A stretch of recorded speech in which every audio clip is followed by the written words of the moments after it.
ಬಸವನ ಬಾಗೇವಾಡಿಯಲ್ಲಿ ಬೆಳ್ಳುಬ್ಬಿ ಅವರಿಗೆ ಈ ಬಾರಿನೂ ಕೂಡ ಟಿಕೆಟ್ ನೀಡಬೇಕು ಅಂತ ಹೇಳಿ ಒತ್ತಾಯ ಮಾಡಿ ಯಡಿಯೂರಪ್ಪನವರು ವಾಯುವಿಹಾರಕ್ಕೆ ತೆರಳಿದ್ದಂತ ಸಂದರ್ಭದಲ್ಲಿ ಕಾಲಿಗೆ ಬಿದ್ದು ಓರ್ವ ವ್ಯಕ್ತಿ ನಮಸ್ಕರಿಸಿದ. ಬೆಳ್ಳುಬ್ಬಿ ಅವರ ಬೆಂಬಲಿಗ ಅಂತ ಹೇಳಿ ತಿಳಿದು ಬಂದಿದೆ. ಸಾಹೇಬ್ರೆ, ಈ ಬಾರಿನೂ ಬೆಳ್ಳುಬ್ಬಿ ಅವರಿಗೆ ಟಿಕೆಟ್ ಕೊಡಬೇಕು ಅಂತ ಹೇಳ್ತಾನೆ ಕಾಲಿಗೆ ಬಿದ್ದು ನಮಸ್ಕರಿಸೋದಕ್ಕೆ ಆರಂಭ ಮಾಡ್ದ. ಕಾಲಿಗೆ ಬೀಳ್ಬೇಡಪ್ಪ, ಟಿಕೆಟ್ ಪಕ್ಷ ತೀರ್ಮಾನ ಮಾಡುತ್ತೆ ಅಂತ BSY ಹೇಳಿ ಸ್ಥಳದಿಂದ ಮುಂದೆ ಹೋದ್ರು.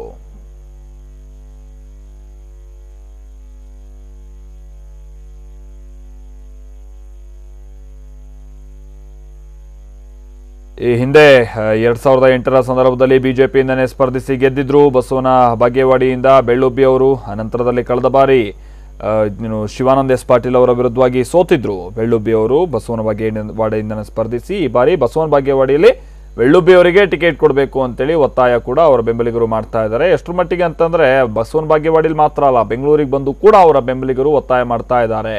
ಯಡಿಯೂರಪ್ಪನವರು ಬಹುಶಃ ಮಾತಿಗೆ ಸಿಕ್ಕಿರಲಿಲ್ಲ ಅಂತ ಕಾಣಿಸುತ್ತೆ. ಇವತ್ತು ಅವರು ವಾಯುವಿಹಾರಕ್ಕೆ ಬಂದಂತ ಸಂದರ್ಭದಲ್ಲಿ ಓರ್ವ ವ್ಯಕ್ತಿ ಬಂದು ಅವರ ಕಾಲಿಗೆ ಬೀಳೋದಕ್ಕೆ ಮುಂದಾದ.